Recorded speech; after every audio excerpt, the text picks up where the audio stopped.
4:37 p.m. Caribbean Sea. The sea was calm, visibility was excellent, and the radar picture looked clean. On the bridge of a U.S. Navy ship moving through international waters, the watch team had settled into what should have been a standard transit.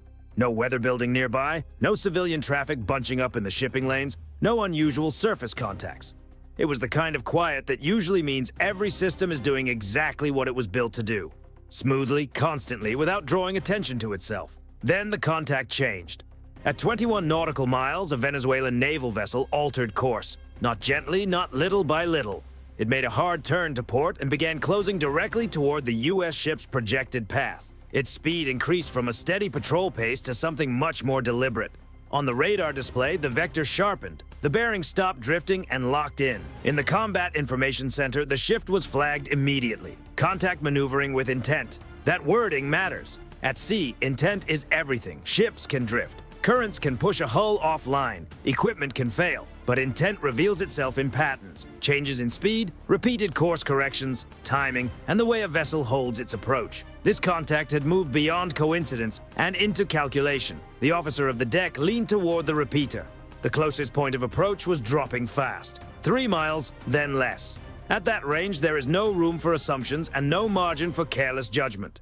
Every decision from that moment on would be logged, time-stamped, and reviewed if the situation escalated. Standard procedures began immediately but without panic, because panic is where mistakes begin. A bridge-to-bridge radio hail went out over open channels. Unidentified Venezuelan naval vessel. This is a United States Navy warship operating in international waters. You are closing distance at high speed. Alter course immediately. No response. The call went out again. English first, then Spanish. Still nothing. On the bridge, nobody raised their voice. Nobody reached for theatrics. This was not a movie scene. This was professional seamanship under pressure. The ship held its course and speed. Turning too early could be read as hesitation or worse, concession. The rules were clear. Warn, document, remain steady. Inside CIC, the sensors continued their quiet work. Surface search radar refined the track. Electronic support measures logged emissions. Long-range optics turned toward the approaching hull, pulling in a sharper picture of the bow, mast layout, and movement on deck. This was not guesswork. The profile matched known Venezuelan patrol classes. The behavior suggested something far more serious. At 15 nautical miles, the Venezuelan vessel increased speed again. That was the moment everyone felt it. Not fear, not adrenaline. Focus. Because this was no longer an accident. Ships do not accelerate twice on an intercept path by mistake. The captain was informed, not with alarm, but with facts. Contact accelerating. CPA now under 2 nautical miles. No response to hails. The reply from command came back immediately and with total restraint. Maintain ROE. Log everything. Those words define professional naval conduct. Follow the rules. Hold discipline. Keep control, especially when the other side appears determined to test it. Below deck, sailors continued their duties with the same professionalism drilled into them from the beginning of their careers. On the surface, nothing looked different, but above the waterline and across the electromagnetic spectrum, the ship was fully alert. Every radar sweep, every radio transmission, every small rudder adjustment from the approaching vessel was being captured and stored. This was not about who had the larger ship or the louder national presence. It was about who could stay composed while the distance narrowed and the pressure built. At 12 nautical miles, the Venezuelan vessel was now visible on the horizon. Steel hull, gray paint, bow cutting clean water straight toward the U.S. ship's starboard quarter. No radio calls, no signal flags, just one warship pushing directly toward another in open sea. And in the U.S. Navy, moments like that are not met with panic or showmanship. They are met with precision. Because when another ship rushes a U.S. Navy vessel, the response is never impulsive. It is measured, recorded, and designed to make one point unmistakably clear. You have been seen. You are being recorded. What happens next depends on your next move. By 4:42 p.m., the distance kept shrinking.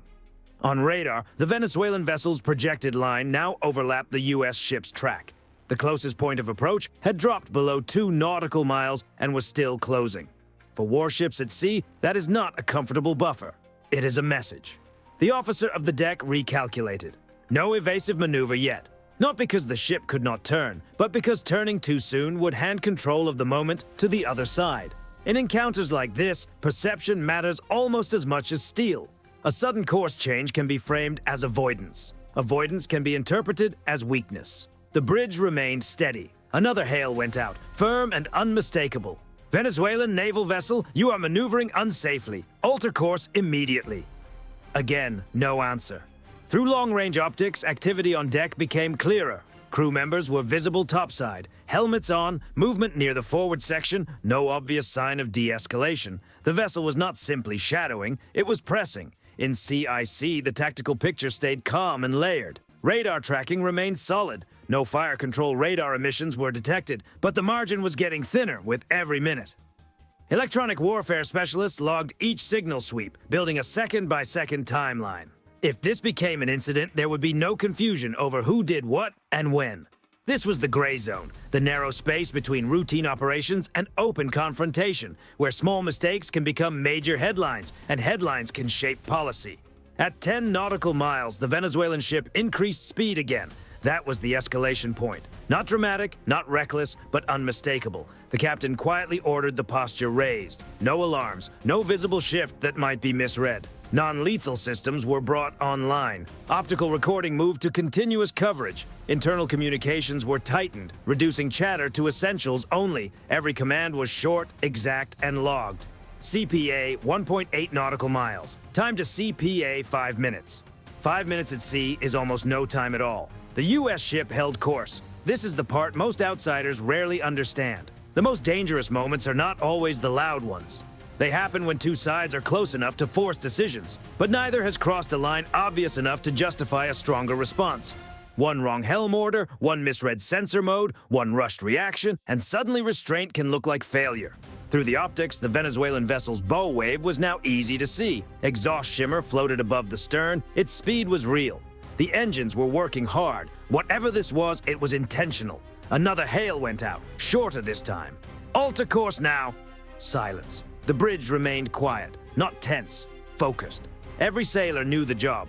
They had trained for this kind of pressure, not against some imaginary threat, not inside a perfectly scripted drill, but against this exact kind of encounter.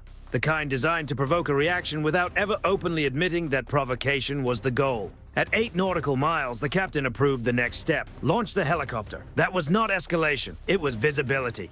Below, the Seahawk crew moved with the speed and precision of repetition. Rotors spun up, sensors powered on, communications linked seamlessly with CIC. Within minutes, the helicopter lifted from the deck, banked low over the water, and accelerated toward the contact. From the Venezuelan ship's point of view, the message changed immediately. They were no longer dealing with a single hull on the horizon. Now they were under constant watch from above. Optics, infrared, targeting support, and live imagery, feeding back to the U.S. ship and beyond. Even then, the Venezuelan vessel kept coming. At 6 nautical miles, its speed finally stabilized, but it did not turn away. The approach continued, slower now, but no less deliberate.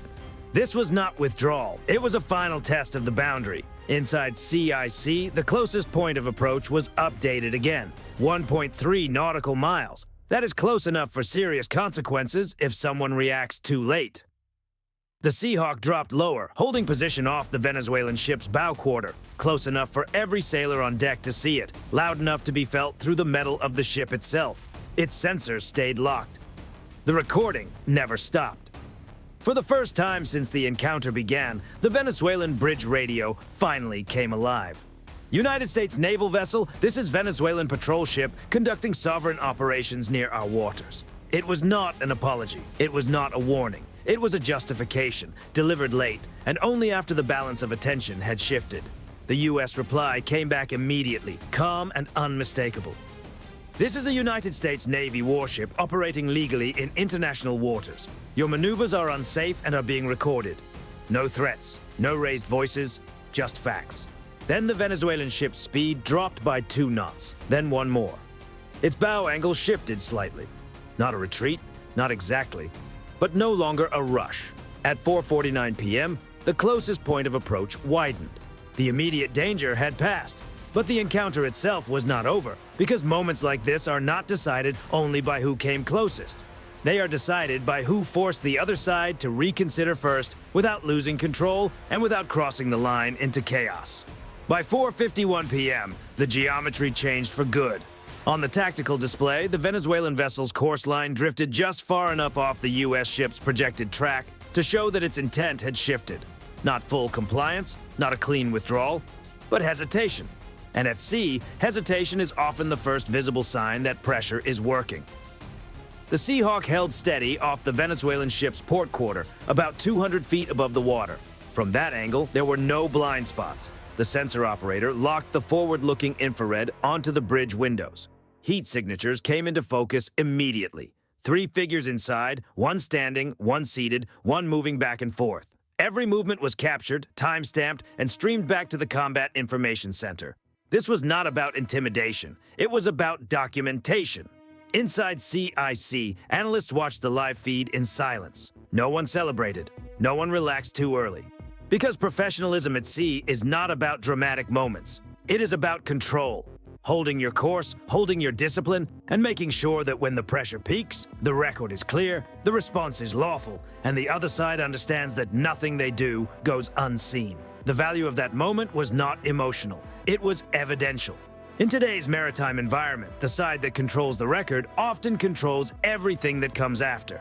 The Seahawk's laser marker flashed once, clear, visible, impossible to miss, resting briefly on the Venezuelan ship's bridge structure. It was not an attack, and it was not a threat. It was a signal.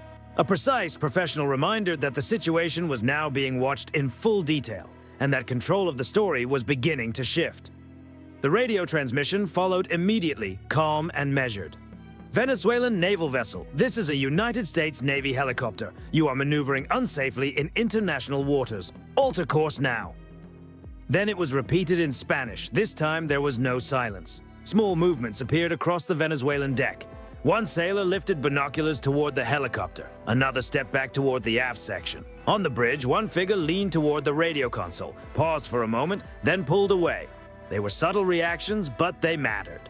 In encounters like this, small movements often reveal the real turning point before the bigger change appears on radar.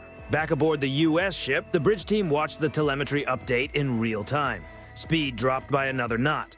Rudder angle began shifting, slowly, by degrees. It was not enough to signal a full retreat, but it was enough to push the closest point of approach beyond immediate danger.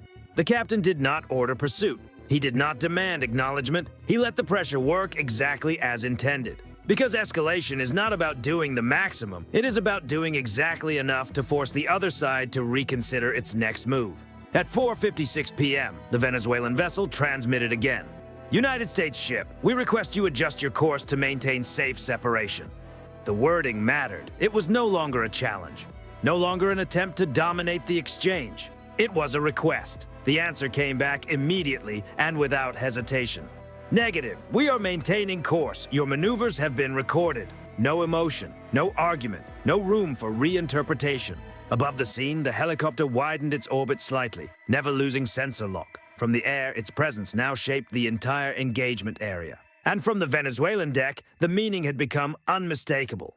This encounter was no longer unfolding on their terms. Every second of video now mattered. The ignored hails, the speed increases, the delayed radio calls, the course changes that only came after aerial observation and visible tracking. All of it was being assembled into a clean, linear record that would outlast the encounter itself. At sea, power is not always measured by weapons. Sometimes it is measured by proof. At 5 p.m., the Venezuelan ship reduced speed again, down to 19 knots.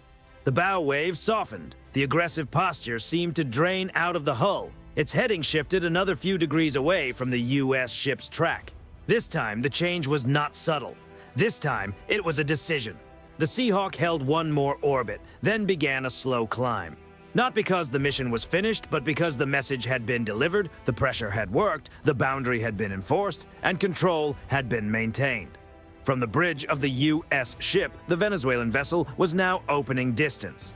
It was still visible, still present.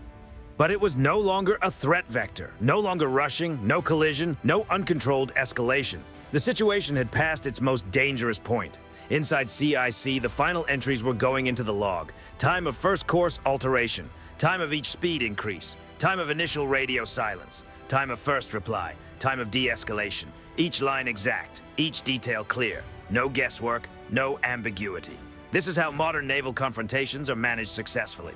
Not by who speaks the loudest, not by who carries the heaviest weapon, but by who remains disciplined when the pressure reaches its peak. The helicopter returned and recovered cleanly. Rotors slowed. Deck crew secured the aircraft without ceremony. The ship maintained course and speed as though nothing extraordinary had happened. But everyone on board knew that something important had happened. Because those 23 minutes were not just a tense encounter between two ships, they were a demonstration of restraint, leverage, and controlled pressure. A reminder that when a U.S. Navy ship is rushed in open water, the response is not impulsive. It is calculated, measured, and built to leave a record. By 5:05 p.m., the geometry told the full story. The Venezuelan vessel was no longer closing. Its speed had settled well below intercept pace, and the separation curve widened with every passing minute. From a navigational perspective, the encounter was effectively over. From a strategic perspective, though, that was when the real outcome became clear. Because in naval confrontations, the decisive moment is rarely the closest approach. The decisive moment is when one side realizes it has lost control of the escalation path. Venezuela had almost certainly not intended a collision. That much was evident. The maneuver appeared designed to create friction. Enough pressure to provoke a reaction, capture footage, and send a political signal without stepping into consequences it could not manage. That is classic gray zone behavior. Push hard, stop short, and see whether the other side blinks first. What Caracas misread was not American firepower. It was American discipline. The U.S. Navy did not answer pressure with aggression, because aggression was unnecessary. By that point, every key Venezuelan move had already been captured in high detail. The initial course change, the repeated speed increases, the unanswered radio calls, the delayed justification, and the eventual course correction that only came after the helicopter arrived overhead. This was no longer open to interpretation. It had become a timeline, and timelines are dangerous for the side that started the problem. From Venezuela's point of view, continuing the rush carried immediate risk. One more aggressive correction, one more unexplained burst of speed, and the encounter would shift from unsafe maneuvering into something much more serious. At that stage, the legal and operational picture changes quickly, and not in their favor. They knew it. The arrival of the helicopter locked that reality into place, not because of firepower, but because of visibility. The Seahawk transformed what had been a two-ship encounter into a multi-domain event. Surface, air, sensors, and continuous recording. What might otherwise have been dismissed as routine posturing now carried undeniable evidentiary weight. Every Navy understands that, especially those with limited room for miscalculation. Once an incident is documented clearly, options begin to disappear. You cannot deny what has been logged, you cannot rewrite what has already been streamed, and you cannot cleanly explain away a maneuver that has been time-stamped from beginning to end. That is why Venezuela slowed.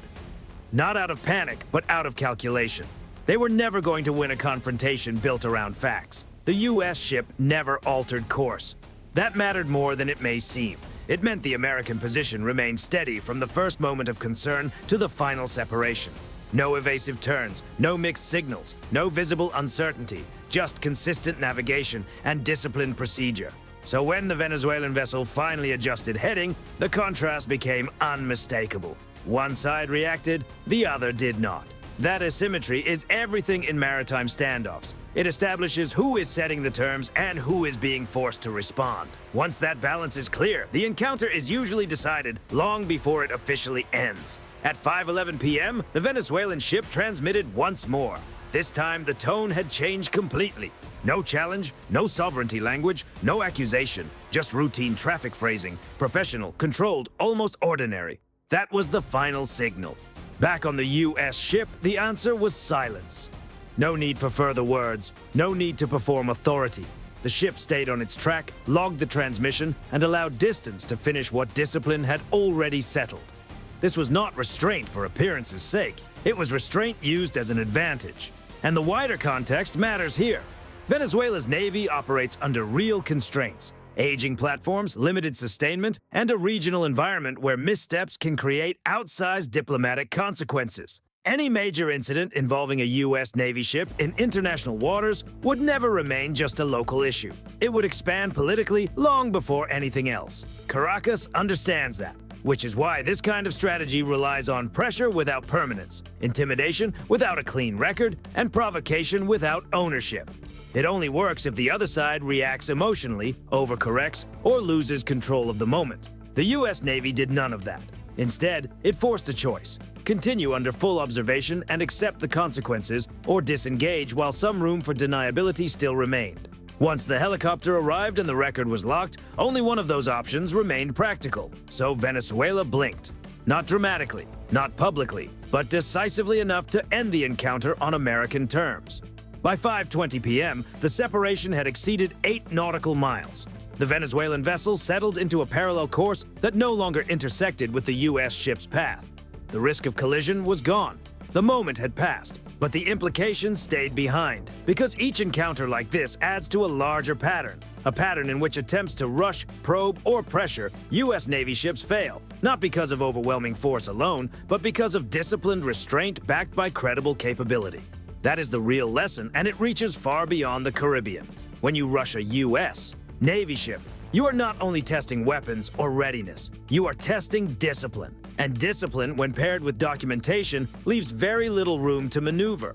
The Venezuelan ship remained on radar for another hour, distant and no longer threatening. Eventually, it blended into ordinary traffic. No dramatic public statements followed. No victory was declared. No major incident was announced. But for anyone who understands maritime power, the outcome was clear. Control was never lost. Escalation was never handed away. And the side that tried to apply pressure learned exactly where the boundary stood without ever forcing the situation beyond it. By the time the Venezuelan vessel faded from the primary radar picture, the Caribbean had returned to what it had looked like before the encounter began: open water, steady seas, routine movement. To an outside observer, it would have looked like nothing unusual had taken place. No warning shots, no chaotic turns, no dramatic footage from a phone camera. But inside the U.S. ship's logs, the event was already complete. Every bearing shift, every speed increase, every unanswered hail, every delayed transmission, preserved in sequence. And that is the part most people never see. Naval encounters do not truly end when ships separate. They end when the record is closed. And in this case, the record was decisive. Operationally, the mission never changed. The ship stayed on course. The transit continued. There was no deviation from plan, no scramble afterward, no sudden visible shift in posture. That is what professionalism looks like. The extraordinary is handled as if it were routine, and routine is handled with total discipline. Strategically, though, the lesson traveled much farther than the horizon. Venezuela had attempted to pressure a U.S. Navy ship in international waters, not to start a battle, not to collide, but to test limits, create friction, and see whether pressure alone could trigger a reaction. That is the currency of gray zone competition. Push without fully committing, provoke without owning the result. What they met instead was something quieter and far more effective. Control. The U.S. Navy did not rush its response. It did not mirror aggression with aggression. It did not allow emotion to narrow decision-making. Instead, it followed a playbook shaped over decades of operating under scrutiny. Warn clearly, record constantly, and raise the response only in ways that preserve the advantage. That approach creates a difficult problem for any adversary, because once restraint is paired with capability, the burden of escalation shifts. The side applying pressure must decide whether to continue while under complete observation or pull back before the record becomes impossible to defend. Venezuela chose to pull back, not because of fear, but because the environment no longer worked in its favor. The moment aerial sensors came online and the sequence of events was locked in, the risk calculation changed. Any further maneuvering would have crossed from deniable pressure into provable misconduct. And once behavior becomes provable, small encounters can produce much larger consequences. That is why modern naval power looks the way it does. Missiles and guns still matter, of course, but so do sensors, discipline, timing, and control of the narrative. In an era where every encounter can be replayed frame by frame in diplomatic and military channels, the ability to remain calm is not a soft quality. It is a strategic advantage. The U.S. Navy understands that. That understanding is why the ship never altered course, why it never issued threats, and why it allowed silence and distance to do the final work. The encounter ended not with dominance loudly displayed, but with dominance quietly implied. And that difference matters, because implied dominance invites fewer follow-on reactions. By nightfall, watch teams rotated. Logs were reviewed. Systems continued their steady scans. For the crew, it became another entry in a long series of moments when training held and discipline proved itself under pressure. For analysts elsewhere, it became something more, a data point, a repeated pattern, another reminder. The Caribbean is not separate from wider naval competition. It is another testing ground, just like the South China Sea, the Red Sea, or the Western Pacific. Different actors, same logic. Probe, pressure, watch the response. And more often, that response looks the same. Measured, documented, and unmoved. That is the deeper lesson of what happened that afternoon. Not simply that Venezuela backed off, but why it had to. Not simply that the U.S. Navy avoided escalation, but how it controlled it from the first minute to the last. No one fired, no one collided, no headlines followed. And in naval strategy, that is often the clearest sign that the objective was achieved. Because when a ship rushes and then slows, when a course converges and then breaks away, when radio silence ends only after the balance has shifted, those are not random details. They are outcomes shaped by discipline. So the real question is not just what happened in the Caribbean that afternoon. The real question is what should happen next time. Should the response be harder, faster, more visible? Or is this level of restraint exactly what makes naval power effective in contested waters? That answer does not belong to one captain or one crew. It belongs to a doctrine built on a simple idea. Control, not reaction, decides encounters long before force ever becomes necessary. Share your view in the comments. We read them all because in today's contested waters, the most important move is often the one you choose not to make. And knowing when not to make it is what separates a professional Navy from everyone else.